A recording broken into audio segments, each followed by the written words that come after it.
누구 맘대로 결혼이야. 내 눈에 흙이 들어가도 재벌가에 못 보낸다. 그 말이 딸아이 가슴에 대못을 박는 줄 알면서도 저는 소리를 지르고 말았습니다. 방바닥을 치며 악을 쓰는 제 모습이 거울에 비친다면 분명 미친 여자처럼 보였을 겁니다. 가난해서 반대하는 부모는 있어도 너무 부자라서 반대하는 부모가 세상 천지에 어디 있겠습니까? 하지만 제겐 말 못할 이유가 있었습니다.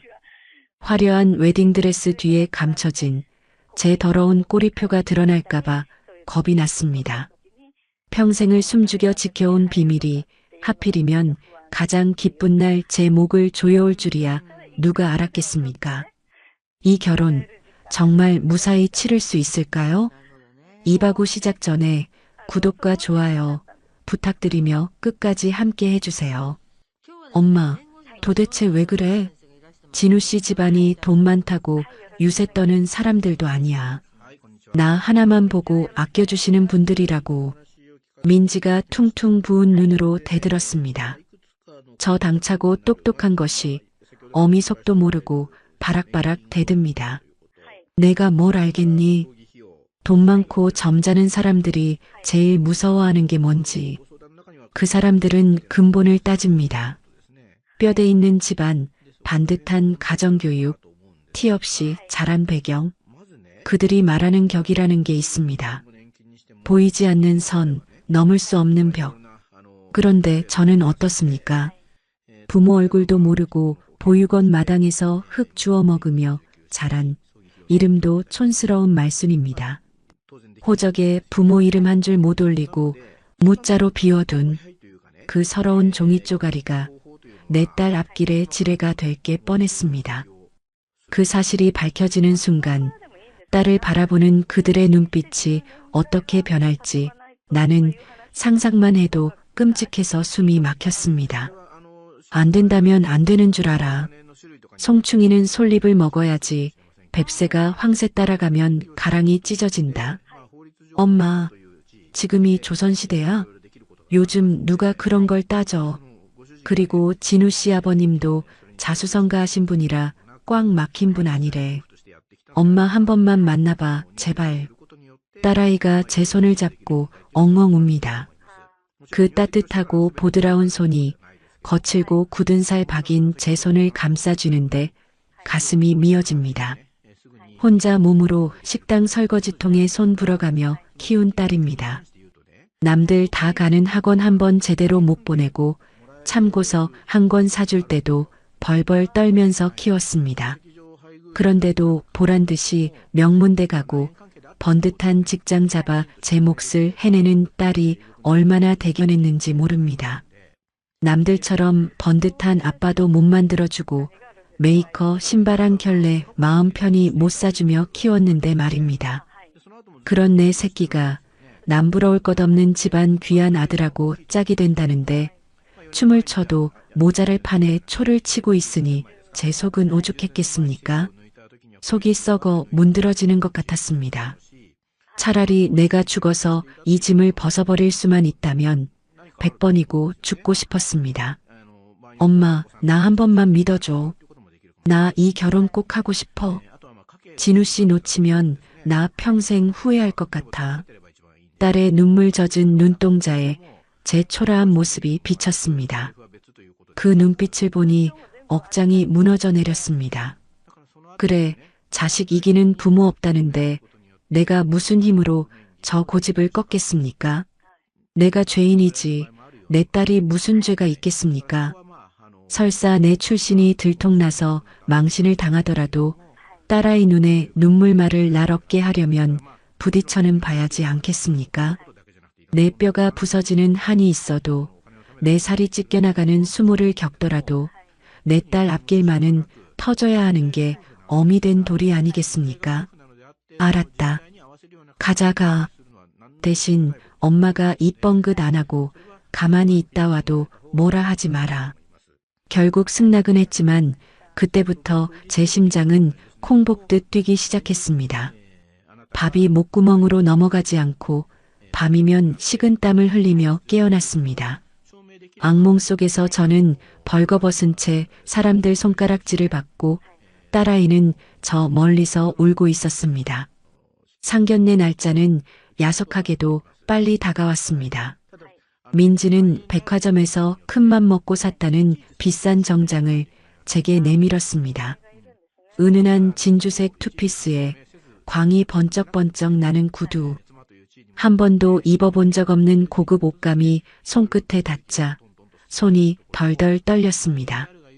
평생 시장통에서 몸빼 바지만 입던 제 몸뚱이에 이런 귀한 옷을 걸치니 꼭 남의 옷을 훔쳐 입은 도둑놈 같았습니다. 어머, 우리 엄마 너무 곱다. 사모님이 따로 없네. 딸은 좋다고 박수를 치는데 저는 거울 속의 제 모습이 낯설어 고개를 돌렸습니다. 화장을 하고 머리를 올려도 눈가에 자글자글한 주름과 눈치만 보던 겁먹은 눈빛은 감춰지지가 않았습니다. 거울 속에 서 있는 여자는 제가 아니었습니다. 딸을 위해 가면을 쓴 슬픈 광대였습니다. 옷이 날개라지만 제게는 이 비싼 옷이 저를 옥죄는 죄수복처럼 답답했습니다. 숨을 쉴 때마다 옷감이 바스락거리는 소리가 마치 너는 가짜야. 너는 여기 어울리지 않아. 당장 벗어던져. 라고 속삭이는 것 같았습니다. 상견례 장소는 이름만 대면 다 아는 강남의 최고급 호텔이었습니다. 택시에서 내려 호텔 입구를 바라보는 순간 다리에 힘이 풀렸습니다. 로비에 들어서는 순간부터 기가 죽었습니다. 천장에는 집채만한 샹들리에가 달려있고 바닥은 어찌나 반들거리는지 제 낡은 속마음까지 비칠 것 같았습니다. 지나가는 사람들도 하나같이 귀티가 흐르고 여유가 넘쳐 보였습니다. 그들의 웃음소리조차 저를 비웃는 것만 같았습니다. 저는 잔뜩 움츠러들어 딸의 팔짱을 생명줄처럼 꼭 붙잡았습니다. 손바닥에 땀이 흥건하게 배어 나왔습니다. 엄마, 긴장 풀고 그냥 밥 한 끼 먹는다고 생각해요. 사위들 진우군이 싹싹하게 웃으며 안내를 했지만 제 귀에는 아무 소리도 들어오지 않았습니다. 엘리베이터가 올라가는 그 짧은 시간이 억겁처럼 느껴졌습니다. 숫자가 하나씩 올라갈 때마다 제 숨통도 하나씩 조여오는 것 같았습니다. 심장이 입 밖으로 튀어나올 것 같아 가슴을 꾹꾹 눌러야 했습니다. 혹시라도 사돈댁에서 친정어머니는 고향이 어디십니까? 학교는 어디 나오셨습니까? 하고 물으면 뭐라고 대답해야 할까요? 거짓말을 해야 할까? 아니면 입을 다물어 버려야 할까? 머릿속이 하얗게 벼루칠한 듯 캄캄해졌습니다. 들키면 안 된다. 절대로 들키면 안 된다. 주문을 외우듯 속으로 되뇌었지만 불안감은 덩굴처럼 제 온몸을 휘감았습니다. 제발, 제발 아무 일 없이 지나가게 해주세요. 우리 민지 얼굴에 먹칠만 안 하게 해주세요. 속으로 수백 번도 더 빌었습니다. 하나님, 부처님, 세상 모든 신들에게 빌었습니다. 어느새 예약된 룸 앞에 도착했습니다. 육중한 나무 문이 굳게 닫혀 있었습니다. 저 문을 열면 이제 돌이킬 수 없는 심판대에 서게 되는 겁니다. 마치 저승으로 들어가는 문처럼 거대하고 무겁게 느껴졌습니다. 진우군이 노크를 하고 문고리를 잡았습니다. 어머니, 들어가시죠. 아버지, 어머니 기다리고 계십니다. 문이 천천히 열렸습니다. 방 안의 공기마저 다른 세상인 듯 은은한 진한 꽃향기와 묵직한 침묵이 흘러나왔습니다. 저 멀리 상석에 앉아있는 두 사람의 실루엣이 보였습니다. 고상하게 차려입은 안사돈, 그리고 그 옆에 위엄있게 앉아있는 박갓사돈. 그들은 마치 왕좌에 앉은 왕과 왕비처럼 보였고 저는 그 앞에 끌려 나온 죄인 같았습니다. 저는 발을 떼기가 무서워 주춤거렸지만 딸이 제 등을 살짝 떠밀었습니다. 어쩔 수 없이 한 걸음 방 안으로 들어섰습니다. 폭신한 카펫이 발을 감쌌지만 저는 가시밭길을 걷는 기분이었습니다. 발바닥에 불이 붙은 것처럼 뜨겁고 따가웠습니다. 고개를 푹 숙이고 인사를 하려는데 바깥 사돈 되시는 분의 목소리가 들렸습니다. 어서 오십시오. 먼 길 오시느라 고생 많으셨습니다. 그 목소리, 굵직하고 힘이 있으면서도 어딘가 귀에 익은 그 울림, 마치 오래전 잊어버렸던 노래의 한 소절처럼 제 귓가에 맴도는 그 목소리. 저는 감전이라도 된 듯 고개를 번쩍 들었습니다. 그리고 정면에 앉은 예비 사돈, 재벌 그룹 회장님이라는 그분의 얼굴을 정면으로 마주했습니다. 세월이 흘러 흰머리가 내려앉고 주름이 깊어졌지만 저는 단번에 알 수 있었습니다. 아니, 모를 수가 없었습니다. 꿈에서도 잊은 적 없는 눈매, 고집스럽게 담은 입술, 그리고 왼쪽 눈썹 위에 희미한 흉터. 수십 년 전 배고픔에 울던 제게 찐 감자 하나를 건네주며 웃어주던 그 얼굴. 비 오는 날이면 제 젖은 어깨를 감싸주던 그 따뜻한 손길의 주인. 제 심장이 쿵 하고 바닥으로 떨어졌습니다. 입이 멋대로 벌어지고 숨이 턱 막혔습니다. 여기가 호텔이라는 것도, 딸의 상견례 자리라는 것도, 사돈지간이라는 것도 까맣게 잊어버렸습니다. 눈앞이 핑 돌고 세상이 멈춘 것 같았습니다. 제 입술이 파르르 떨리며 머리보다 먼저 튀어나온 한마디가 정적을 깼습니다. 오빠? 그 순간 점잖게 앉아있던 회장님의 눈이 휘둥그레지며 찻잔을 쥔 손이 허공에서 딱 멈췄습니다. 찻잔 부딪히는 소리가 날카롭게 공간을 갈랐습니다. 시간이 멈춘 것 같았습니다. 제 입에서 튀어나온 그 한마디는 마치 시한폭탄의 타이머가 멈춘 순간 같았습니다. 숨소리조차 들리지 않는 정막. 그 넓은 VIP 룸 안에 흐르던 클래식 음악마저 뚝 끊긴 듯 세상이 얼어붙었습니다. 저는 황급히 입을 틀어막았습니다. 미쳤어, 한말순. 내가 미쳤구나. 여기가 어디라고 감히 사돈어른 면전에 대고 오빠라니. 이건 실수가 아니라 딸아이 결혼을 망치는 자폭 테러나 다름없었습니다. 어머니, 사부인, 지금 뭐라고 하셨어요? 딸 민지와 사위, 그리고 안사돈의 눈이 휘둥그레졌습니다. 안사돈의 곱게 화장한 얼굴이 흑빛으로 변해가는 게 보였습니다. 천한 여자가 감히 우리 회장님한테 무슨 망발이냐는 듯 경멸 어린 시선이 제 가슴을 찔렀습니다. 저는 쥐구멍이라도 찾고 싶은 심정으로 고개를 푹 숙였습니다. 잘못 봤다고, 내가 노망이 나서 헛소리를 했다고 빌어야 하나? 아니면 그냥 기절한 척 쓰러져 버릴까? 오만 가지 생각이 머릿속을 헤집어 놓았습니다. 그때였습니다. 허공에 멈춰있던 회장님의 손이 덜덜 떨리기 시작했습니다. 달그락, 달그락. 찻잔이 받침에 부딪히며 요란한 소리를 냈습니다. 그 점잖던 양반이 마치 귀신이라도 본 사람처럼 얼굴이 하얗게 질려 저를 뚫어지라 쳐다보고 있었습니다. 그 눈빛, 30년 전 입양되어 떠나던 날 차창 밖으로 저를 바라보던 그 젖은 눈빛과 똑같았습니다. 지금 뭐라고 했소? 회장님의 목소리가 갈라져 나왔습니다. 위험 있던 회장님의 목소리가 아니라 목이 메어 쇳소리가 섞인 영락없는 강일 오빠의 목소리였습니다. 아닙니다. 제가 실언을 했습니다. 죄송합니다, 회장님. 제가 눈이 침침해서. 저는 뒷걸음질 쳤습니다. 아무리 오빠가 맞다 해도 지금은 하늘 같은 사돈 어른입니다. 고아원 출신이라는 게 밝혀지면 내 딸은 어쩌라고. 과거는 과거로 묻어야 했습니다. 그게 우리 민지를 살리는 길이라고 생각했습니다. 저는 도망치듯 문 쪽으로 몸을 돌렸습니다. 말순아, 등 뒤에서 천둥 같은 고함이 터졌습니다. 그 소리에 제 발이 바닥에 들러붙은 듯 꼼짝도 할 수가 없었습니다. 말순아, 그 촌스러운 이름 세 글자가 이토록 가슴 시리게 들릴 줄은 몰랐습니다. 수십 년 동안 누구도 그렇게 불러주지 않았던 내 이름.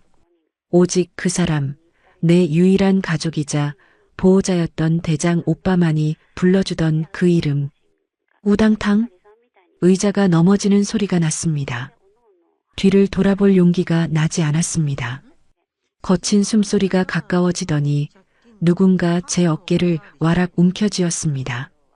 그 손길이 어찌나 투박하고 힘이 센지 아프기보다는 서러움이 먼저 복받쳐 올랐습니다.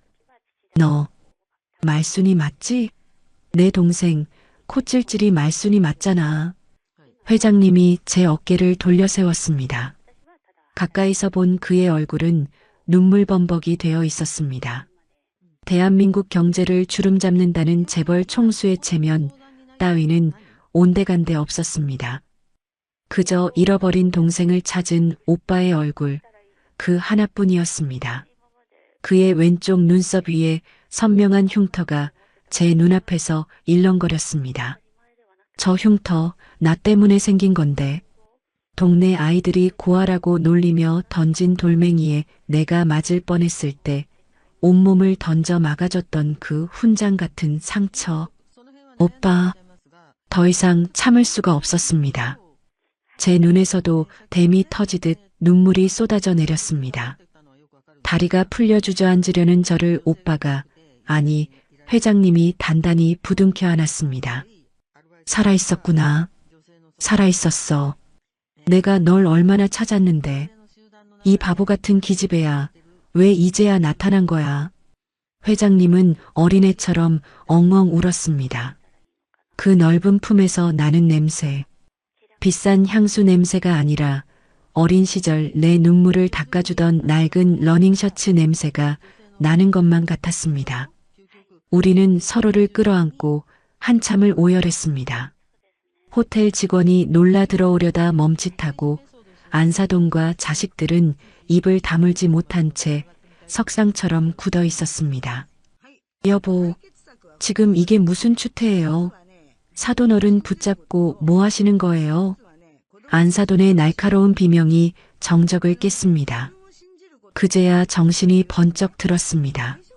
아, 지금 상견례 중이지. 저는 화들짝 놀라 회장님의 품에서 떨어지려 했습니다. 현실이 차가운 물처럼 끼얹어졌습니다. 이제 다 끝났구나. 내 과거가, 내 출신이 만천하에 드러났구나.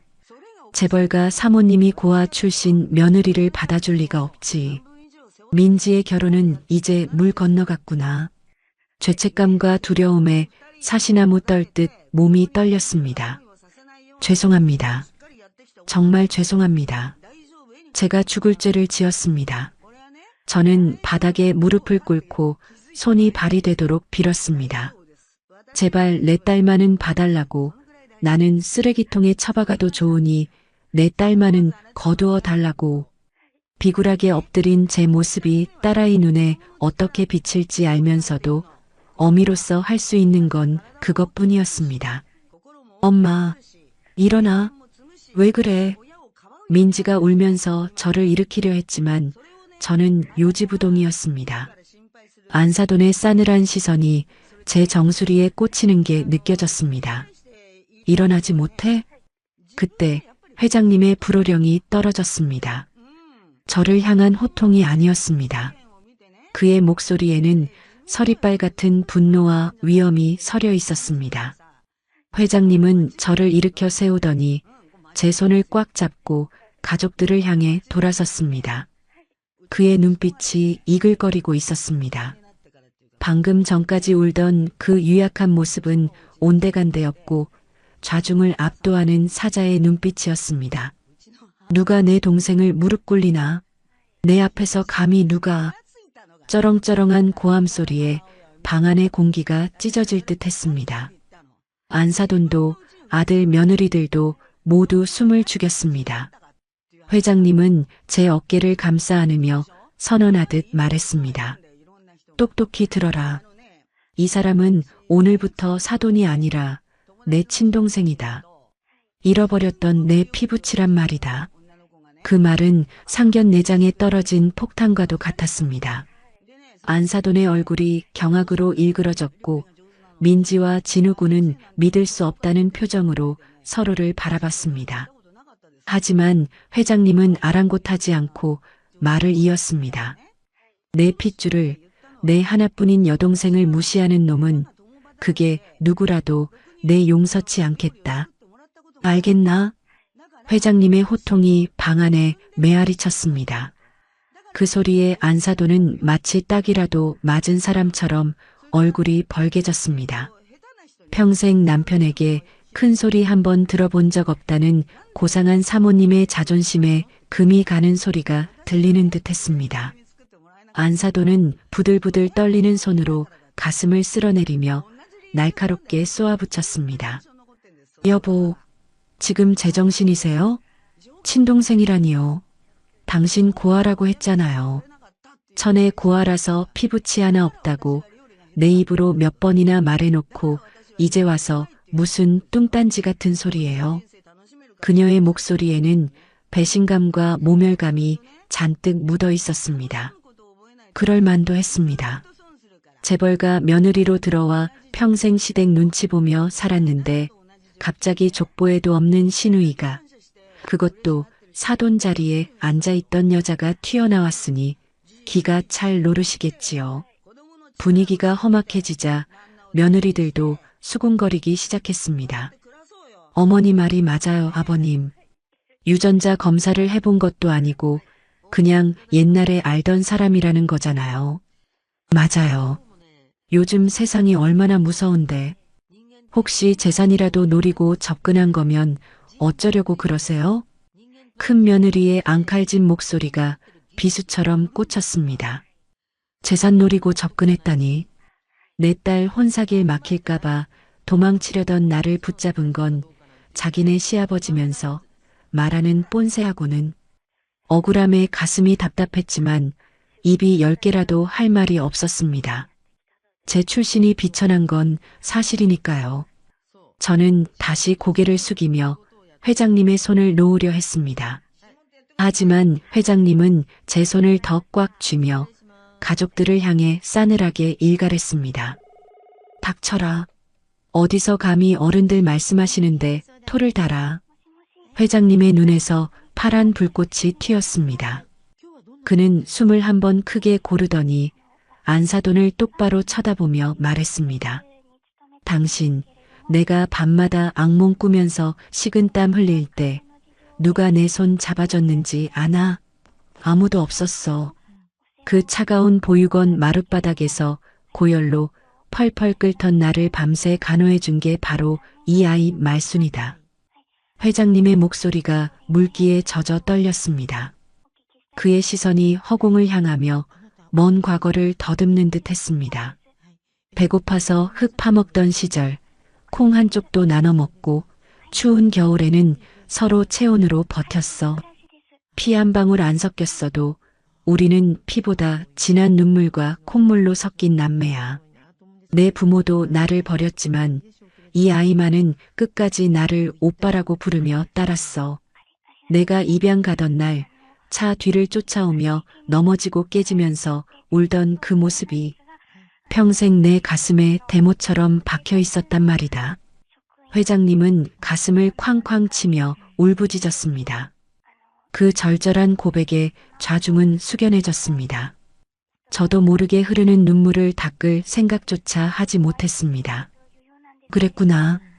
오빠도 나를 잊지 않았구나. 좋은 집에 가서 잘 먹고 잘 사는 줄만 알았는데 오빠 가슴에도 나처럼 멍이 들어 있었구나. 안사돈의 표정이 묘하게 일그러졌습니다. 남편의 과거를 공유하지 못한 아내의 소외감, 그리고 낯선 여자에게서 느끼는 본능적인 질투심이 뒤엉킨 듯 했습니다. 그래요. 사연은 알겠어요. 그래도 이건 아니죠. 사돈은 사돈이고 남매는 남매죠. 촌수가 어떻게 되는 거예요? 진우랑 민지, 그럼 사촌지간이라서 결혼 못하는 거 아니에요? 안사돈이 마지막 카드를 꺼내 들었습니다. 법적인 문제, 윤리적인 문제를 걸고 넘어진 겁니다. 순간 민지의 얼굴이 하얗게 질렸습니다. 저도 가슴이 철렁했습니다. 하지만 회장님은 코웃음을 쳤습니다. 무식한 소리 하지 마. 법적으로 피 한 방울 안 섞였는데 무슨 상관이야. 그리고 내가 내 동생 찾았다는데 호적 정리가 대수야? 당장 내일부터 변호사 불러서 호적 정리 다시 할 거다. 말순이 내 호적에 입적시킬 거야. 네. 가족들이 경악했습니다. 저 역시 놀라서 입이 다물어지지 않았습니다. 입적이라니요. 재벌가 호적에 제 이름이 올라간다는 건 상상도 못한 일이었습니다. 회장님은 저를 보며 따뜻하게 웃어주었습니다. 말순아, 이제 숨어 살지 마. 내가 왜 죄인이야. 너는 내 자랑스러운 동생이다. 이제부터 내가 너 지켜줄게. 아무도 너 무시 못하게 내가 다 막아줄게. 그 말에 평생을 짓눌러온 무거운 바위가 가루가 되어 날아가는 것 같았습니다. 고아라는 이유로, 배운 거 없다는 이유로 늘 죄인처럼 고개 숙이고 살았던 내 인생. 이제는 펴도 된다고, 당당해도 된다고 오빠가 말해주고 있었습니다. 저는 민지를 돌아보았습니다. 민지는 눈물이 그렁그렁한 채 저를 보고 웃고 있었습니다. 엄마 괜찮아. 다행이야. 하는 눈빛이었습니다. 상견례는 엉망이 되었지만 제 인생은 다시 쓰이고 있었습니다. 하지만 산 넘어 산이라고 했던가요? 회장님이 민지를 보며 폭탄을 하나 더 던졌습니다. 그리고 민지야, 너는 이제 내 며느리이기 이전에 내 조카다. 알겠냐? 시어머니 눈치 볼 거 없어. 내 뒤에는 이 큰아버지가 있다. 혹시라도 시집살이 시키거나 구박하면 바로 나한테 일러라. 내가 가만 안 둘 테니까. 회장님의 그 말에 며느리들의 표정이 썩어 들어갔습니다. 특히 큰 며느리의 눈빛이 매섭게 번뜩였습니다. 들어오기만 해봐라. 가만 안 두겠다는 살기가 느껴졌습니다. 안사돈 역시 입술을 깨물며 부들부들 떨고 있었습니다. 자신의 영역인 시댁에 남편이 침범하여 며느리에게 면죄부를 쥐어준 셈이니 시어머니로서의 권위가 땅에 떨어졌다고 생각했겠지요. 여보, 말씀이 지나치시네요. 며느리 교육은 제가 시킵니다. 당신이 관여할 바 아니에요. 교육? 당신 교육 방식 뻔하잖아. 기죽이고 눈치 주고 종 부리듯 부려먹는 거. 민지는 안 돼. 내 동생 딸이야. 내 딸이나 다름없어. 귀하게 키울 거야. 당신 정말. 안사돈이 자리를 박차고 일어났습니다. 분위기가 다시 살얼음판이 되었습니다. 저는 안절부절 못하며 민지의 손을 잡았습니다.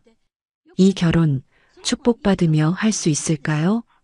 오빠를 찾은 건 기적 같은 일이지만 그로 인해 딸아이가 겪어야 할 시집살이가 더 고달파지는 건 아닐까요? 민지가 제 손을 꽉 잡아주며 작게 속삭였습니다.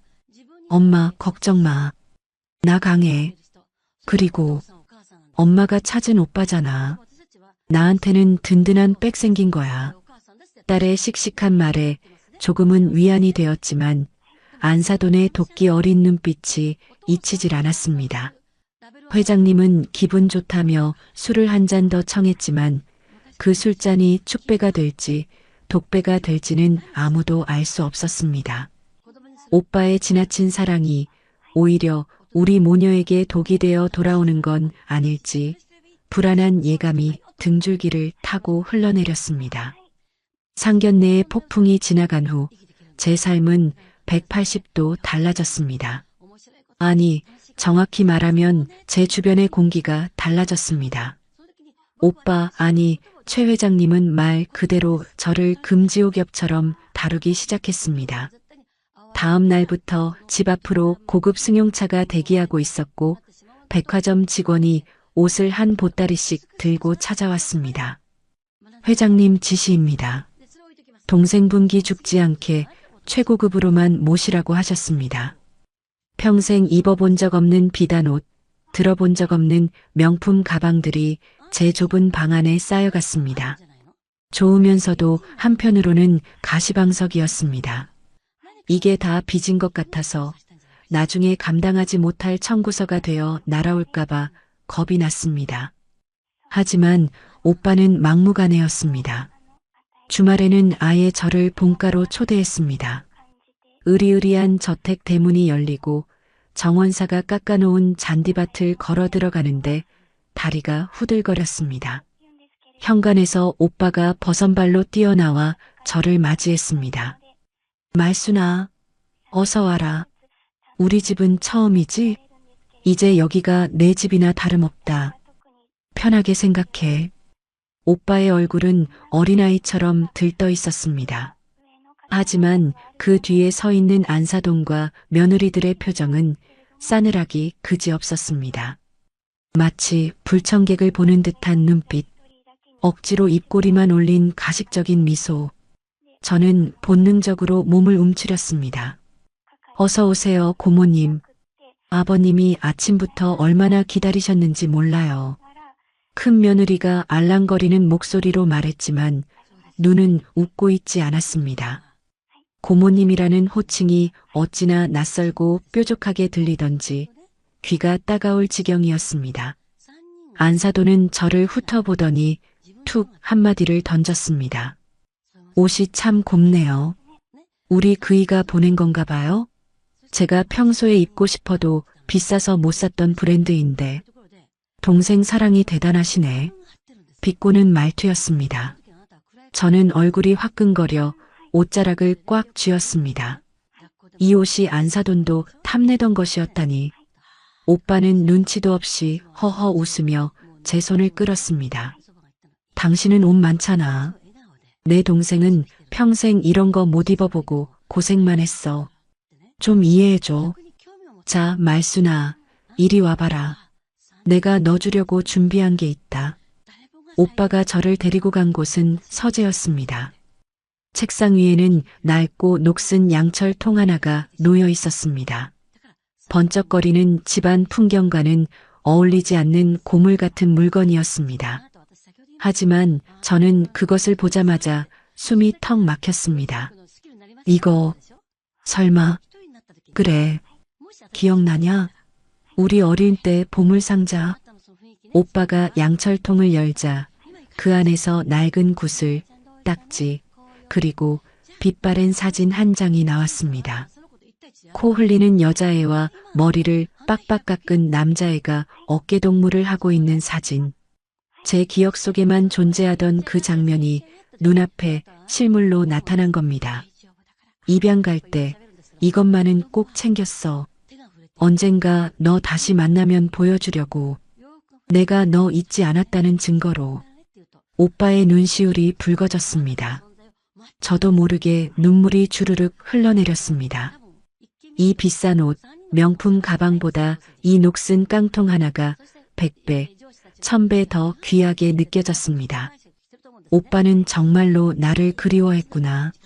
성공해서 잘 먹고 잘 사는 동안에도 그 마음 한구석엔 늘 내가 있었구나. 우리는 낡은 사진을 보며 시간 가는 줄 모르고 옛날 이야기를 나눴습니다. 보육원 원장님한테 혼나서 벌 서던 이야기, 몰래 쥐포 훔쳐먹다 이빨 부러진 이야기. 그 시간만큼은 재벌 회장도 가난한 과부도 없었습니다. 그저 강일 오빠와 말순이만 있을 뿐이었습니다. 똑똑 노크 소리가 단꿈을 깨뜨렸습니다. 안사돈이 들어왔습니다. 쟁반에 과일을 받쳐들고 있었지만 표정은 냉랭했습니다. 두 분 말씀 중에 죄송하지만 식사 준비 다 됐어요. 다들 기다리는데 내려오시죠. 그래. 벌써 시간이 그렇게 됐나? 말순아, 가자. 내가 오늘 너 온다고 주방장한테 특별히 일렀어. 내가 좋아하는 잡채랑 갈비찜 잔뜩 해놨다. 오빠는 신이 나서 앞장섰지만 저는 안사돈의 시선을 피할 수 없었습니다. 그녀는 책상 위에 낡은 양철통을 혐오스럽다는 듯 쳐다보며 중얼거렸습니다. 지저분하게 이런 걸 왜 꺼내놓고 궁상맞게. 작은 소리였지만 제 귀에는 천둥처럼 크게 들렸습니다. 그녀에게는 우리의 추억이 그저 궁상맞은 쓰레기로 보였던 겁니다. 식사 자리는 더욱 가시방석이었습니다. 상다리가 부러지게 차려진 진수성찬이었지만 밥알이 모래알처럼 씹혔습니다.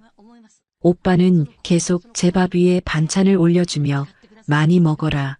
왜 이렇게 말랐냐 타박을 했지만 그럴수록 안사돈과 며느리들의 젓가락질은 거칠어졌습니다. 아버님, 오늘따라 편애가 너무 심하신 거 아니에요? 저희는 투명 인간 취급하시고. 둘째 며느리가 뼈 있는 농담을 던졌습니다.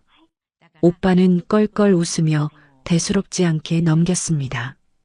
허허, 질투는. 너희는 매일 보는 얼굴이고 고모는 몇십 년 만에 보는 건데 당연히 챙겨야지. 그리고 민지 걔는 어디 갔냐? 오늘 같이 오라니까. 민지는 진우랑 데이트 나갔어요. 젊은 애들끼리 시간 보내라고 제가 그랬어요. 제가 황급히 대답했습니다. 사실은 민지를 이 불편한 자리에 데려오기 싫어서 핑계를 댄 거였지만요. 그때 안사돈이 갑자기 화제를 돌렸습니다. 참 사부인. 아니, 고모님. 이번에 민지 혼수 말이에요. 저희 쪽에서 리스트 뽑아둔 게 있는데 보시겠어요? 네. 혼수요? 저는 당황해서 숟가락을 멈췄습니다. 오빠가 분명히 몸만 오면 된다고 했었는데 혼수라니요. 안사돈은 품에서 꼬깃꼬깃한 종이를 꺼내 제게 내밀었습니다. 예단비, 이불, 반상기, 은수저. 끝도 없이 적힌 목록을 보니 눈앞이 캄캄해졌습니다. 이걸 다 하려면 집을 팔아도 모자랄 판이었습니다. 회장님께서 그냥 간소하게 하라고 하셔서. 어머, 간소하게라뇨. 남들 보는 눈이 있는데. 그리고 우리 집안 며느리로 들어오는데 격식은 갖춰야죠. 아버님이 뒤를 봐주신다고 해도 기본 예의는 지키셔야 하는 거 아닌가요? 안사돈의 눈빛이 매섭게 빛났습니다. 오빠는 옆 사람과 이야기하느라 이 상황을 못 듣고 있었습니다. 아니, 어쩌면 안사돈이 교묘하게 오빠가 안 보는 틈을 타 저를 공격하고 있는 건지도 몰랐습니다. 내가 오빠 믿고 까불지 몰라도 집안 살림 쥐고 있는 건 나야. 그녀의 눈빛이 그렇게 말하고 있었습니다. 안사돈이 쥐어준 혼수 리스트는 제 숨통을 조이는 올감이었습니다. 밤새 그 종이를 펴놓고 계산기를 두드려 봤지만 답은 나오지 않았습니다. 예단비 3,000, 이불 500, 반상기 300. 합계가 억소리가 절로 나왔습니다. 오빠한테 말하면 당장 해결해 주겠지만 그럴 수는 없었습니다. 기본 예의는 지키셔야죠. 라는 안사돈의 비웃음 섞인 말이 귓가에 맴돌았기 때문입니다. 여기서 또 오빠 손을 빌리면 저는 평생 빈대붙은 시누이, 민지는 거저 들어온 며느리 취급을 받을 게 뻔했습니다. 내 자존심은 짓밟혀도 상관없지만 딸아이 자존심까지 헐값에 넘길 수는 없었습니다. 민지가 시집가서 기죽지 않으려면 제 힘으로 어떻게든 해내야 했습니다. 엄마, 무슨 고민 있어? 안색이 안 좋아. 잠도 못 잤어? 민지가 출근 준비를 하며 걱정스레 물었지만 저는 억지로 웃어 보였습니다. 아니야, 그냥 날이 더워서 그래. 너는 신부 관리나 잘해. 피부 상한다. 어서 가, 늦겠다. 딸의 등을 떠밀어 보내고 저는 가게 문을 닫고 은행으로 달려갔습니다. 하지만 은행 문턱은 에베레스트 산보다 높았습니다. 번호표를 뽑고 한참을 기다려 창구 앞에 앉았지만 돌아온 대답은 차가웠습니다. 고객님, 소득 증빙이 어려우셔서 추가 대출은 힘듭니다. 이미 받으신 사업자 대출도 한도가 차셨고요. 직원의 사무적인 말투가 비수처럼 꽂혔습니다. 식당 보증금을 빼면 당장 길거리에 나앉아야 하고 지인들에게 손을 벌려봐도 푼돈만 모일 뿐이었습니다. 언니, 나도 요즘 죽겠어. 애들 학원비도 밀렸는데. 친구들의 하소연을 들으며 저는 빈손으로 돌아설 수밖에 없었습니다. 수천만 원에 달하는 예단비와 혼수 비용을 마련할 길이 막막해 한강 다리라도 쳐다보고 싶은 심정이었습니다. 한편 오빠는 제 속도 모르고 엉뚱한 곳에서 불을 지르고 있었습니다. 오빠는 주말 가족 식사 자리에서 며느리들을 다 불러 모았다고 합니다. 비서실장에게 전해 들은 이야기는 기가 찰 노릇이었습니다. 다들 잘 들어라. 민지가 들어오면 너희가 잘 챙겨줘야 한다. 텃세 부리거나 군기 잡을 생각은 꿈에도 하지 마. 민지는 내 조카야. 내 핏줄이라고. 알았어? 오빠 딴에는 민지를 보호하려는 마음이었겠지만 그게 화근이었습니다. 며느리들의 단체 채팅방이 불타올랐다는 걸 저는 나중에야 알았습니다. 아버님, 진짜 너무하신 거 아니에요? 우린 뭐 남인가요? 조카 며느리 들어오면 우린 찬밥 신세 되겠네. 굴러온 돌이 박힌 돌 뺀다더니. 어머님도 가만 계시는데 아버님이 왜 저러신데요? 노망나신 거 아니에요? 며느리들의 분노는 고스란히 민지를 향한 반감으로 뭉쳤습니다. 오빠의 과보호가 오히려 민지를 공공의 적으로 만들고 있었던 겁니다. 그것도 모르고 저는 혼자 끙끙 앓으며 돈을 구하러 다녔으니 상황은 점점 꼬여만 갔습니다. 그런 줄도 모르고 저는 돈 구할 구멍을 찾아 미친 듯이 헤맸습니다. 지푸라기라도 잡고 싶은 심정이었을 때 솔깃한 제안이 들어왔습니다. 평소 알고 지내던 식자재 납품업자 김 씨가 조용히 저를 불렀습니다. 가게 뒷문에서 담배를 피우던 김 씨가 저를 보고 은밀하게 손짓했습니다. 사장님, 급전 필요하시다면서요? 제가 기가 막힌 정보를 하나 알았는데 이거 진짜 특급 정보예요. 김 씨는 주변을 두리번거리더니 목소리를 낮췄습니다. 강남 사모님들만 아름아름 투자하는 펀드가 있대요. 한 달만 넣어두면 이자가 20%는 나온답니다. 원금 보장은 기본이고요. 대표님이 아주 능력이 좋아서 손해본 사람이 없대요. 평소 같으면 귓등으로도 안 들었을 소리였습니다. 세상에 공짜 점심은 없다는 걸 뼈저리게 알고 살았으니까요. 사기꾼들이나 하는 소리라고 무시했을 겁니다. 하지만 눈앞이 캄캄하니 귀가 얇아졌습니다. 20%, 그 돈이면 예단비는 해결할 수 있을 것 같았습니다. 3천만 원만 넣어도 600만 원이 생기는 거니까 몇 달만 돌리면. 게다가 강남 사모님들이 한다는 말에 혹했습니다. 안사돈 같은 사람들도 다 이렇게 돈을 불리는 건가 싶어서요. 나만 바보처럼 정직하게 살아서 가난한 건가 하는 생각도 들었습니다. 정말 확실한 거죠? 잘못되면 나 죽어요. 딸 시집 보낼 돈이에요. 에이, 사장님. 제가 사장님하고 거래한 게 몇 년인데 사기를 치겠어요? 저도 제 돈 1,000만 원 넣었어요. 이번에 사돈댁에 기 좀 펴셔야죠. 사장님 따님 기 죽으면 안 되잖아요. 그 말이 결정타였습니다. 기 좀 펴고 싶다. 내 딸 기 죽이기 싫다. 안사돈 앞에서 고개 빳빳이 들고 이거 받으시죠 하며 돈봉투 내밀고 싶다. 그 욕망이 이성을 마비시켰습니다. 저는 덜덜 떨리는 손으로 가게 보증금을 뺀 돈과 여기저기서 융통한 쌈짓돈을 몽땅 털어 김 씨에게 건넸습니다. 통장에 찍힌 숫자가 0이 되는 순간 불안감이 스쳤지만 애써 무시했습니다. 내일 투자 설명회 겸 계약서 쓰러 갑시다. 거기 대표님이 직접 오신다니까. 옷 좀 깔끔하게 입고 오세요. 다음 날 김 씨를 따라간 곳은 허름한 오피스텔이었습니다. 강남 한복판이긴 했지만 간판도 제대로 없는 낡은 건물이었습니다. 뭔가 찜찜했지만 이미 돈은 넘어간 상태였습니다. 돌이킬 수 없다고 생각했습니다. 사무실 안에는 저처럼 절박해 보이는 사람들이 몇 명 앉아 있었습니다. 다들 눈이 퀭하고 초조해 보였습니다. 잠시 후 대표라는 남자가 들어왔습니다. 말끔한 정장에 기름진 머리, 번지르르한 말솜씨.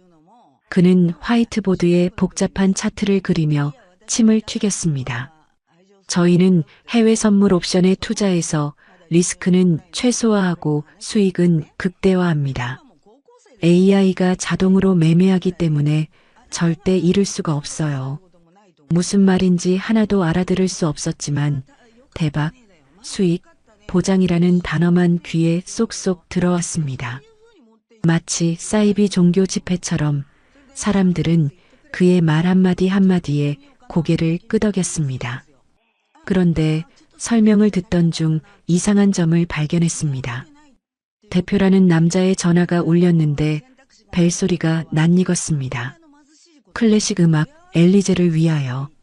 촌스러운 기본 벨소리였지만 어디선가 분명히 들었던 소리였습니다. 그리고 그가 전화를 받으며 무심코 내뱉은 한마디. 네, 사모님. 처리 잘하고 있습니다. 걱정 마십시오. 네, 그 여자도 왔습니다. 그 여자? 사모님? 순간 등골이 오싹했습니다. 설마, 아니겠지. 그냥 다른 투자자겠지. 하지만 그 여자라는 말이 꼭 저를 가리키는 것만 같았습니다. 의심의 싹이 트자 모든 게 수상해 보였습니다. 김 씨가 자꾸 시계를 보는 것도, 대표라는 작자가 제 눈을 피하는 것도, 이 사람들이 짜고 치는 고스톱판에 내가 낀 건 아닐까? 계약서에 도장을 찍으려는 순간 제 손이 멈칫했습니다. 이 돈이 없으면 민지 결혼은커녕 당장 길바닥에 나앉게 됩니다. 정말 믿어도 되는 걸까? 안사돈의 비웃는 얼굴이 떠오르고 오빠의 안타까운 눈빛이 스쳐 지나갔습니다. 민지가 웨딩드레스를 입고 웃는 모습이 아른거렸습니다. 만약 사기라면 나는 딸의 행복을 내 손으로 망치는 꼴이 됩니다. 사장님, 뭐 하세요? 얼른 찍으세요. 시간 없어요. 뒤에 대기하는 사람 안 보여요? 김 씨가 재촉했습니다. 그의 표정이 아까와는 다르게 사나워 보였습니다. 저는 떨리는 손으로 인주를 묻혔습니다. 빨간 인주가 핏방울처럼 보였습니다. 도장이 종이에 닿기 직전 사무실 문이 쾅 하고 벌컥 열렸습니다. 거기 멈춰. 누군가의 고함 소리에 저도, 김 씨도, 대표도 모두 얼어붙었습니다. 돌아보니 덩치 큰 낯선 양복쟁이들이 들이닥치고 있었습니다. 검은 양복을 입은 남자들이 순식간에 사무실을 포위했습니다. 경찰인가? 아니면 깍두기들인가? 그들 뒤로 익숙한 얼굴이 보였습니다. 항상 오빠 옆을 지키던 비서실장님이었습니다. 평소에 침착한 표정이 아닌 잔뜩 화가 난 얼굴이었습니다. 한말순 여사님 되십니까? 회장님 지시로 모시러 왔습니다. 네. 아, 저는. 그리고 당신들 지금 뭐 하는 짓이야? 사기칠 사람이 없어서 회장님 동생분을 건드려? 여기가 어디라고 감히. 비서실장의 호통에 대표라는 남자의 얼굴이 사색이 되었습니다. 김 씨는 다리가 풀려 주저앉았습니다. 사기. 그 단어에 제 심장이 바닥으로 곤두박질 쳤습니다. 머리를 망치로 얻어맞은 듯 멍해졌습니다. 다리에 힘이 풀려 책상을 짚고 주저앉는데 문득 대표의 책상 위에 놓인 서류 하나가 눈에 들어왔습니다. 투자자 명단 맨 위에 적힌 이름 최영자. 안사돈의 본명이었습니다. 비서실장은 대표의 책상 위에 놓인 서류를 집어들더니 서늘한 눈빛으로 훑어보았습니다. 그리고 제게 나지막이 말했습니다. 여사님, 일단 이 자리는 피하시죠. 회장님이 기다리십니다. 그리고 이 서류는 제가 챙기겠습니다. 차에 올라탄 후에도 제 손은 멈추지 않고 떨렸습니다. 최영자라는 이름 세 글자가 망막에 박혀 지워지지 않았습니다. 오빠에게 가는 내내 저는 기도했습니다. 제발 오해이기를, 제발 우연이기를. 하지만 회장실 문을 열고 들어갔을 때 저는 직감했습니다.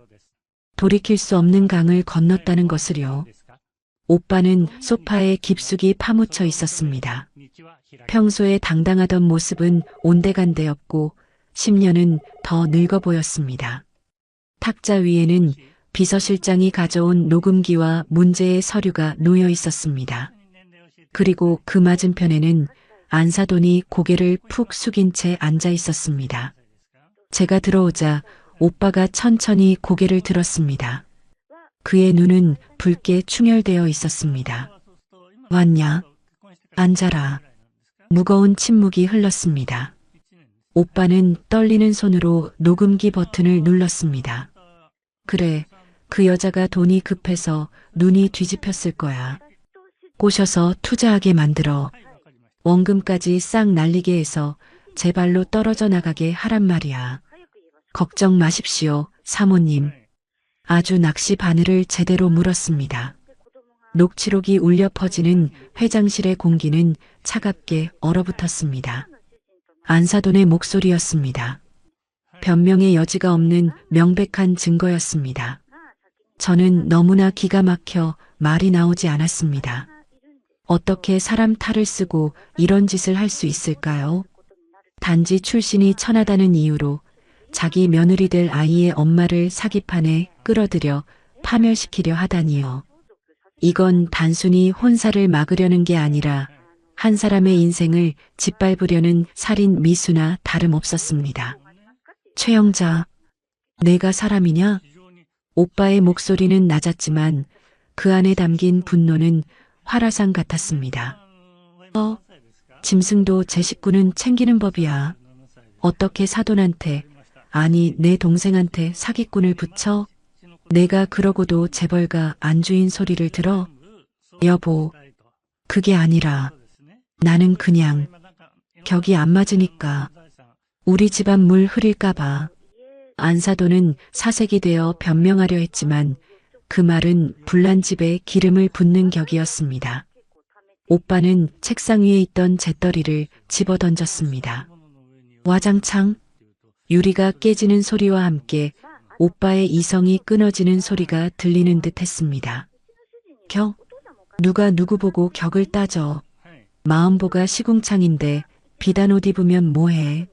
내가 그렇게 격 따지면서 하는 짓이 고작 사기 사주야. 오빠는 자리에서 벌떡 일어나 안사돈에게 다가갔습니다. 살기등등한 기세에 안사돈은 소파 뒤로 물러났습니다. 당장 나가. 내 집에서 당장 나가라고.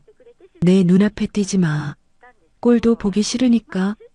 오빠는 안사돈의 팔을 거칠게 잡아 끌어 문 밖으로 밀쳤습니다. 안사돈은 중심을 잃고 바닥에 나뒹굴었습니다. 아! 비명을 지르며 쓰러진 안사돈의 꼴이 말이 아니었습니다. 소란 소리에 문 밖에서 대기하던 며느리들이 놀라 뛰어들어왔습니다. 하지만 오빠의 서슬 퍼런 눈빛을 보고는 누구도 감히 다가오지 못하고 입만 틀어막았습니다. 집안은 순식간에 아수라장이 되었습니다. 울고불고 매달리는 안사돈, 분노에 찬 오빠, 공포에 질린 며느리들. 이 모든 사단이 나 때문에 벌어진 것 같아 가슴이 답답했습니다. 오빠, 그만해. 이러다 사람 잡겠어. 제가 달려가 오빠를 말렸습니다. 오빠의 팔을 붙잡고 늘어졌습니다. 오빠는 씩씩거리며 저를 쳐다봤습니다. 말수나 나라. 내가 오늘 저 여편네 버르장머리를 고쳐놓든지 아니면 호적에서 파버리든지 해야겠다. 너한테 그런 짓을 하고도 무사할 줄 알았어? 알아, 아는데. 그래도 민지 시어머니잖아. 민지 봐서라도 참아줘. 민지 생각해서라도 더 안 돼. 저런 독사 같은 늙은이 밑에서 민지가 뭘 배우겠어? 차라리 내가 민지 데리고 살 거야. 오빠의 말도 맞습니다.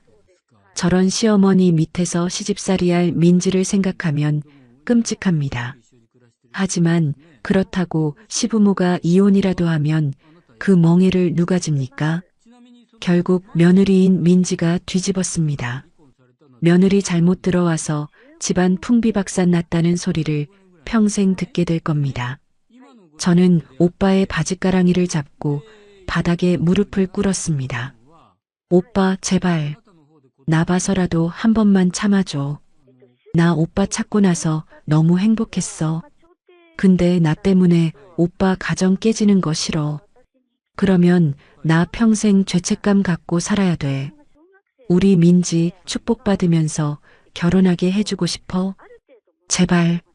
제 눈물 어린 호소에 오빠의 주먹에서 힘이 빠졌습니다. 오빠는 거친 숨을 몰아쉬며 소파에 힘없이 주저앉았습니다. 바닥에 엎드려 있던 안사돈은 그제야 상황 파악이 됐는지 제 쪽으로 기어와 제 손을 잡았습니다. 고모님, 아니 사돈어른, 제가 잘못했어요. 제가 눈이 멀어서 한 번만 용서해 주세요. 제발 이 좀 말려주세요. 그 고고하던 강남 사모님이 제 발 아래 엎드려 빌고 있었습니다. 화장이 다 번져 엉망이 된 얼굴로 제 바짓단을 잡고 애원하는 모습, 그 모습이 통쾌하기보다는 어딘가 측은하고 씁쓸했습니다. 남편의 사랑 한 번 제대로 못 받고 돈과 체면만 붙들고 살아온 여자의 말로가 저런 건가 싶어서요.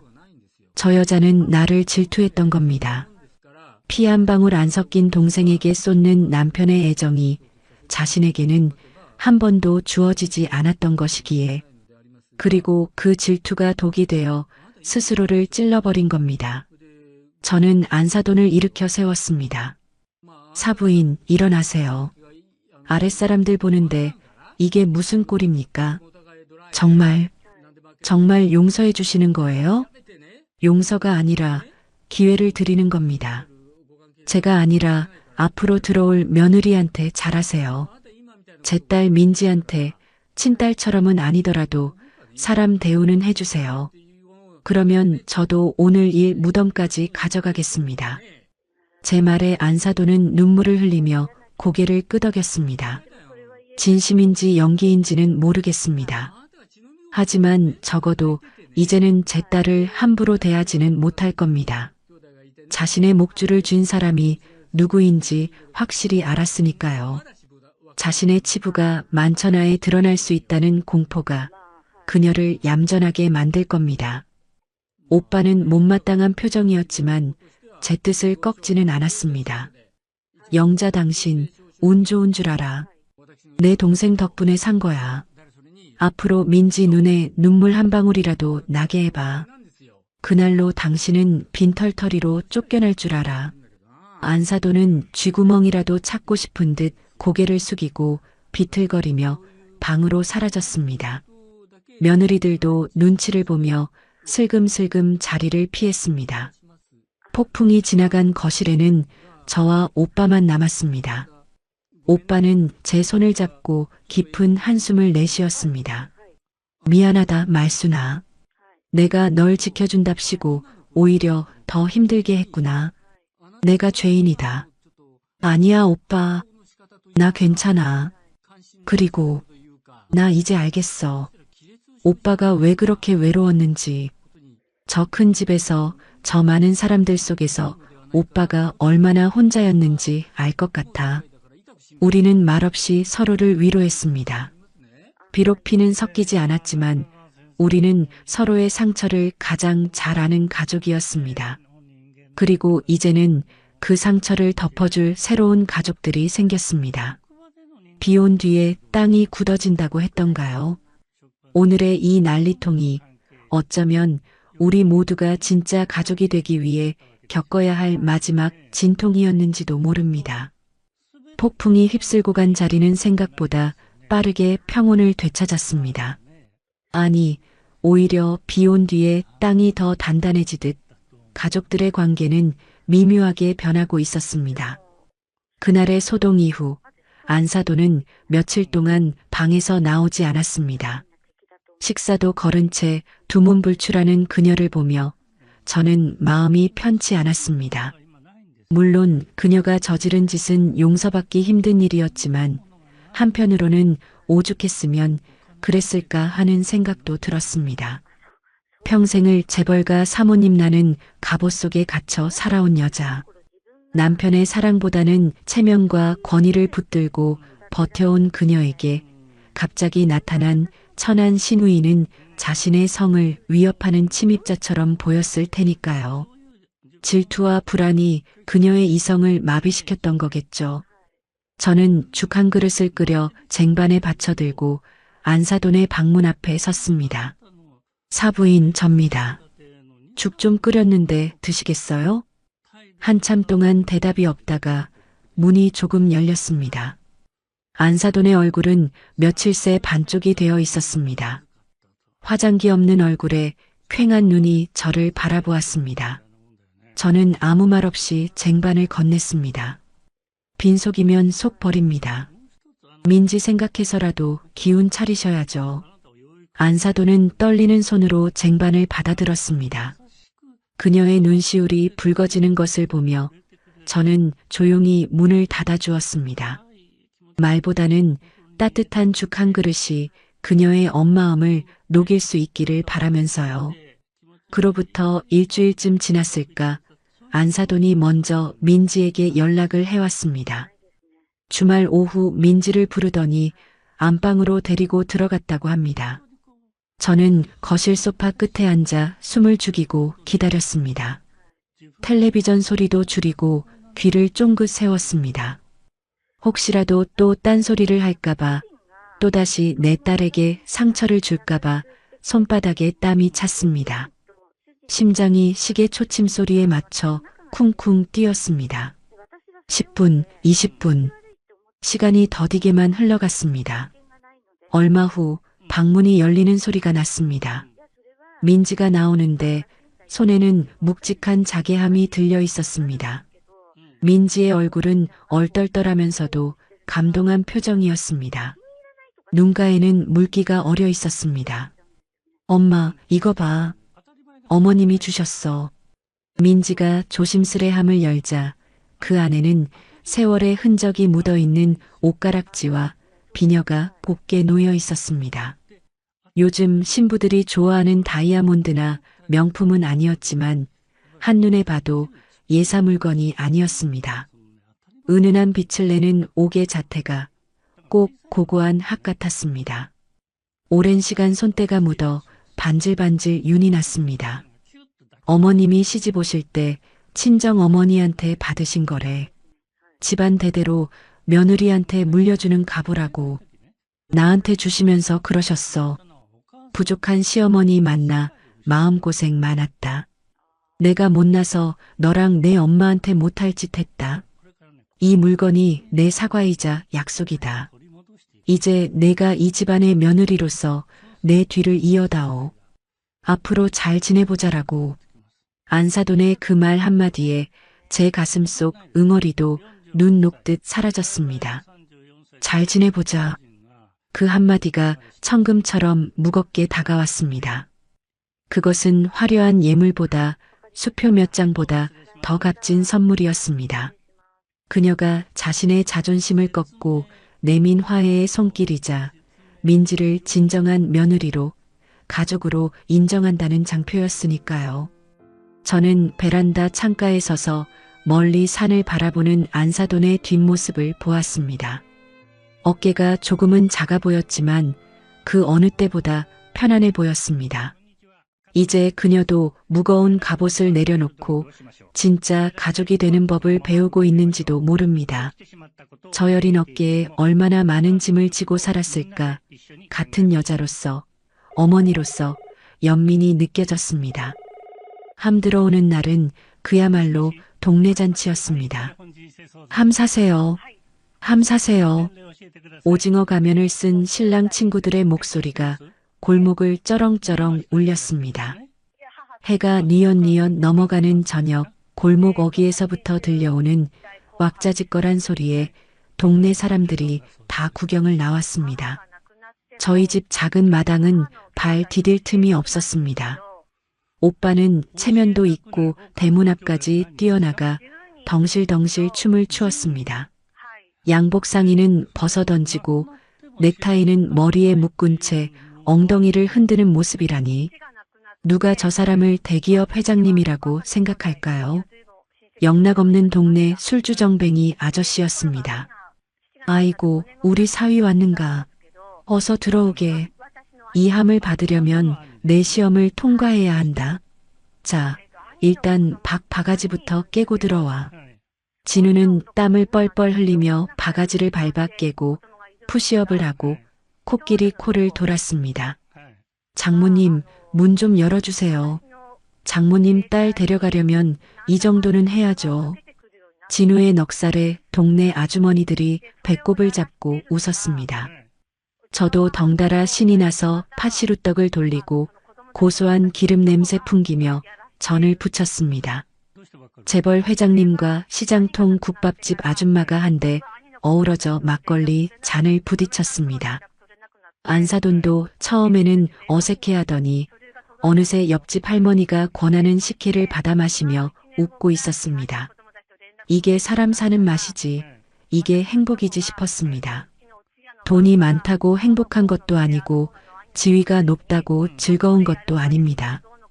이렇게 좋은 날, 좋은 사람들과 함께 웃고 떠드는 것이 진짜 행복 아니겠습니까? 오빠는 술에 취해 제 어깨를 툭 쳤습니다. 얼굴이 불그스름하게 달아올라 있었습니다. 말순아, 좋다. 너랑 이렇게 사돈 맺고 술 한잔하니 내 평생 소원 풀었다. 우리도 어릴 때 이렇게 마당에서 뛰어놀았는데 기억나냐?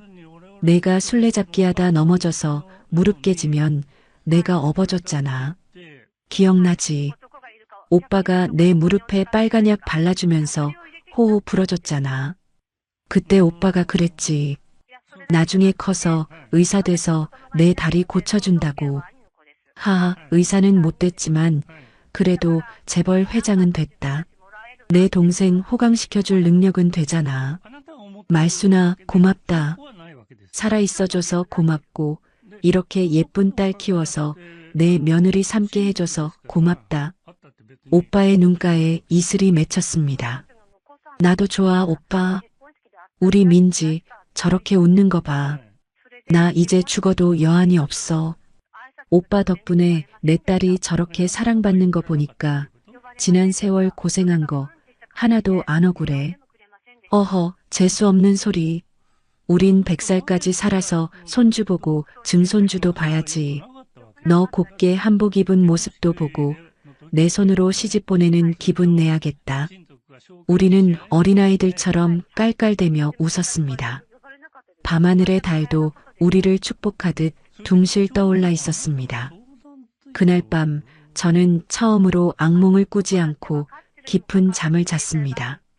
꿈속에서 저는 더 이상 쫓기는 고아 소녀가 아니었습니다. 따뜻한 햇살 아래서 가족들과 소풍을 즐기는 평범하고 행복한 할머니였습니다. 결혼식 준비는 일사천리로 진행되었습니다. 오빠와 안사돈이 든든하게 뒤를 받쳐주니 막힐 게 없었습니다. 저는 오빠의 손에 이끌려 최고급 한복집에 갔습니다. 청담동에서도 제일 유명하다는 한복집이었는데 옷감이 어찌나 곱고 부드러운지 손이 미끄러질 정도였습니다. 디자이너 선생님이 제 피부톤과 체형에 맞춰 골라준 색상은 은은한 살구색 저고리에 짙은 자주색 치마였습니다. 고운 비단천을 몸에 대보니 거울 속에 낯선 여자가 서 있었습니다. 주름진 얼굴은 그대로지만 눈빛만은 반짝이고 있었습니다. 더 이상 죄인처럼 숨지 않는 당당한 어머니의 눈빛이었습니다. 어머니, 이 색깔 너무 잘 받으세요.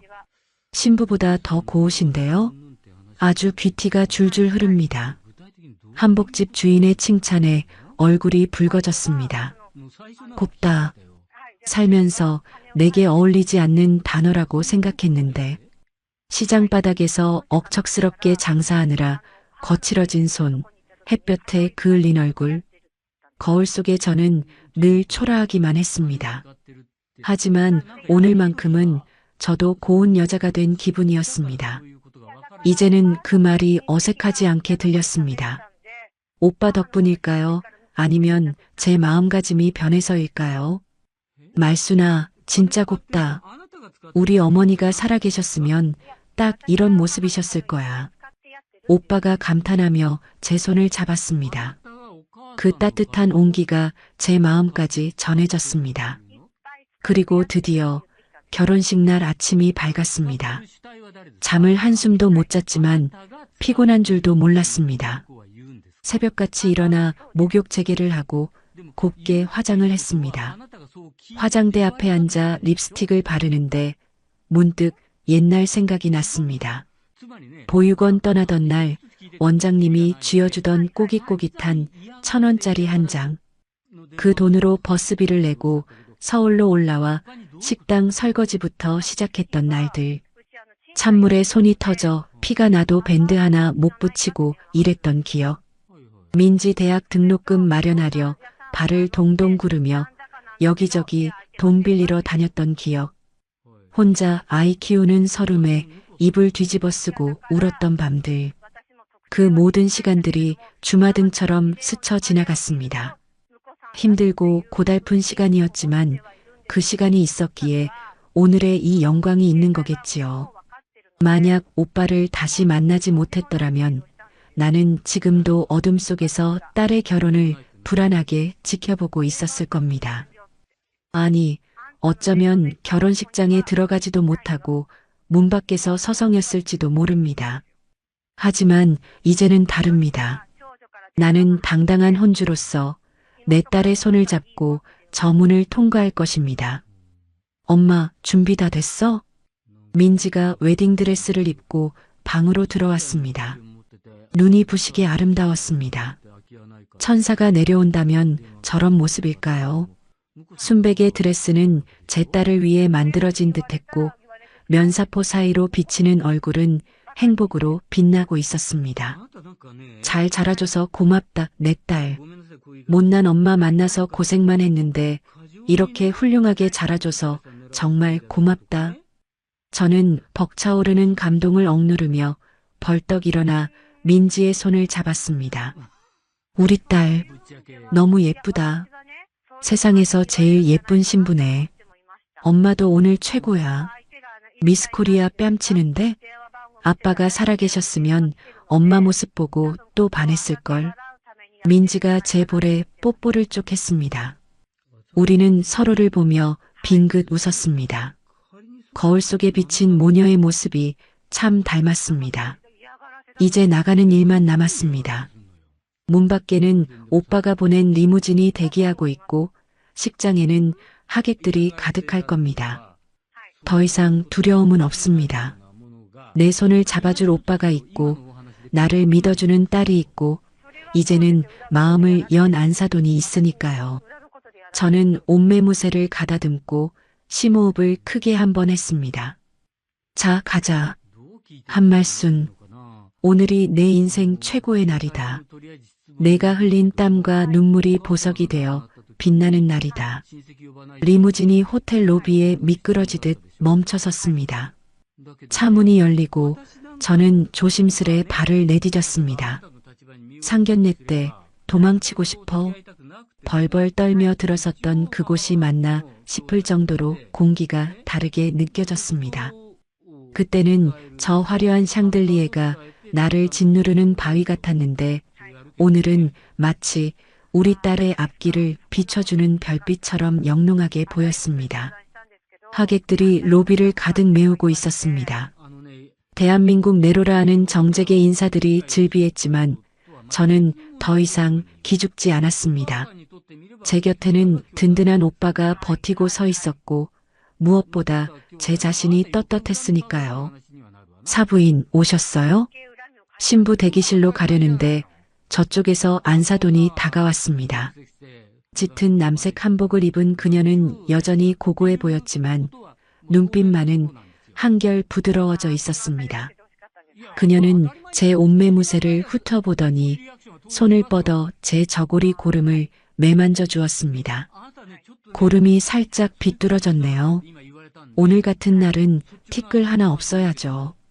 아, 예. 고맙습니다, 사부인. 긴장하지 마세요. 제가 옆에 있을 테니까 저만 보고 걸으시면 돼요. 그 말이 어찌나 든든하던지요. 한때는 저를 벌레 보듯 하던 여자가 이제는 저를 이끌어주는 파트너가 되어 있었습니다. 우리는 서로를 마주보며 옅은 미소를 지었습니다. 말하지 않아도 통하는 어머니들만의 전우애 같은 것이 느껴졌습니다.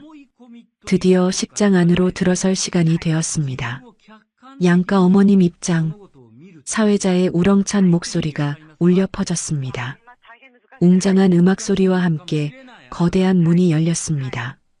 눈부신 조명이 쏟아지고 수백 명의 시선이 우리에게 꽂혔습니다. 심장이 튀어나갈 것 같았지만 저는 안사돈의 손을 꼭 잡았습니다. 그녀의 손도 가늘게 떨리고 있었습니다. 아, 천하의 재벌 사모님도 자식 결혼식 날은 떨리는구나. 그 사실이 묘한 위로가 되었습니다. 우리는 발을 맞추어 버진 로드를 걸어갔습니다. 한 걸음 한 걸음. 지난 세월 홀로 아이를 키우며 흘렸던 눈물과 한숨을 이 길 위에 꾹꾹 눌러 밟으며 걸었습니다. 단상 위에 올라 화촉에 불을 붙이는 순간 붉은 불꽃이 타올랐습니다. 그 불꽃은 마치 제 인생의 제이막을 알리는 신호탄 같았습니다. 결혼식은 순조롭게 진행되었습니다. 진우는 듬직했고 민지는 눈부셨습니다. 그리고 오늘의 하이라이트, 축사 순서가 되었습니다. 원래는 유명한 국회의원이 하기로 되어 있었지만 오빠가 갑자기 마이크를 잡았습니다. 하객 여러분, 바쁘신 와중에도 참석해 주셔서 감사합니다.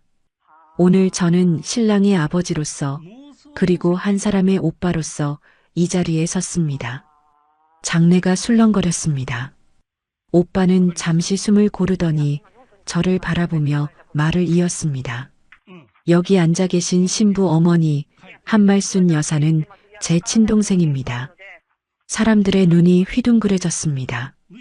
오빠는 개의치 않고 담담하게 말을 이었습니다. 우리는 피는 섞이지 않았지만 배고프고 춥던 시절 서로의 체온으로 버텨온 남매입니다. 저는 부끄럽게도 그동안 제 과거를 숨기고 살아왔습니다. 고아라는 사실이 가난했던 과거가 흠이 될까봐 두려웠습니다. 하지만 내 동생 말순이는 달랐습니다. 그 모진 세파를 온몸으로 견디며 이렇게 훌륭하게 딸을 키워냈습니다. 오빠의 목소리가 가늘게 떨리기 시작했습니다. 하객석 여기저기서 훌쩍이는 소리가 들려왔습니다. 저도 손수건으로 입을 틀어막고 오열을 삼켰습니다. 오늘 저는 제 인생에서 가장 자랑스러운 두 사람을 소개하고 싶습니다. 훌륭한 어머니이자 내 하나뿐인 동생 한말순, 그리고 그녀가 꽃피운 내 조카이자 며느리 김민지. 이 두 사람에게 뜨거운 박수를 부탁드립니다. 오빠가 고개를 숙이자 식장이 떠나갈 듯한 박수 소리가 터져 나왔습니다. 그것은 의례적인 박수가 아니었습니다. 진심 어린 존경과 축복이 담긴 박수였습니다. 저는 자리에서 일어나 하객들에게 고개를 숙였습니다. 눈물 때문에 앞이 잘 보이지 않았지만 세상이 이토록 따뜻하고 환하게 빛날 수 있다는 걸 처음 알았습니다. 안사돈이 제 손을 잡아주며 귓속말을 했습니다.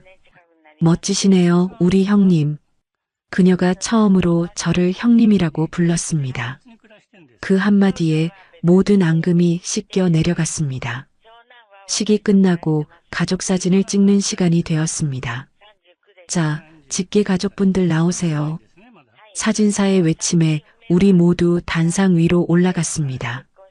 가운데에 신랑 신부가 서고 양옆으로 오빠와 안사돈, 그리고 제가 섰습니다. 오빠가 제 팔을 끌어당겨 자신의 바로 옆 정중앙에 세웠습니다. 여기가 내 자리야. 내가 평생 비워뒀던 자리. 오빠의 말에 가슴이 뭉클해졌습니다. 카메라 렌즈를 바라보며 저는 활짝 웃었습니다. 주름진 눈가에 눈물이 맺혀 있었지만 그것은 슬픔의 눈물이 아니었습니다. 찰칵 플래시가 터지는 순간 시간이 멈춘 듯 했습니다. 이 한 장의 사진, 고아로 태어나 이름도 없이 살 뻔했던 내가, 식당 쪽방에서 새우잠을 자던 내가, 지금 대한민국에서 가장 화려한 곳에서 가장 사랑하는 사람들과 함께 서 있습니다. 인생이란 참 알다가도 모를 일입니다. 비극인 줄 알고 울면서 찍었던 필름을 현상해 보니 이렇게 근사한 희극이 찍혀 있을 줄 누가 알았겠습니까? 모든 순서가 끝나고 하객들이 돌아간 텅 빈 식장.